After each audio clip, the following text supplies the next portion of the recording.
If you're trying to put your iPhone into silent mode, but the physical silent button is not working, there are a number of steps that you can do to get that fixed.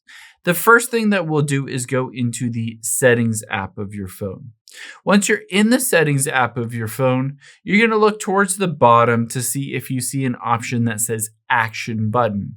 If you have an iPhone 15 or 16, instead of a physical switch that goes towards you or away from you, it's a button that you press and hold to turn on or press and hold to turn off.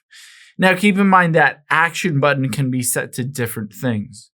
So let's tap on the Action Button towards the bottom here. And you can see mine is currently set to focus. You need to set this to whatever you want, and in this case, a silent mode.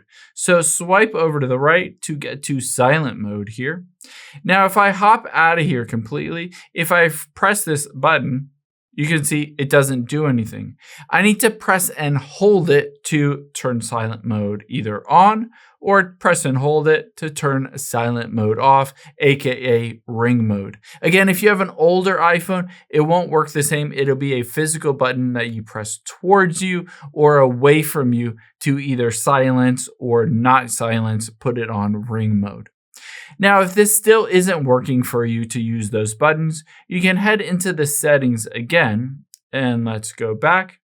You do have the option to just tap on Sounds and Haptics, and you can turn silent mode on or off in here, or swipe down from the top right and tap on the bell icon to turn silent mode on or to turn silent mode off. So there are other options to do it as well, but if you want to use the physical button and it's still not working, I would recommend going back out of here, tapping on the General button, and then scrolling to the very bottom and tapping the Shutdown button. You'd be surprised how many times just either updating to the latest software, iOS operating system, so you can try that out, or just shutting your phone down and restarting it fixes a lot of bugs and glitches on your iPhone. So I would recommend just turning your phone off and then turning it back on, and it should be fixed.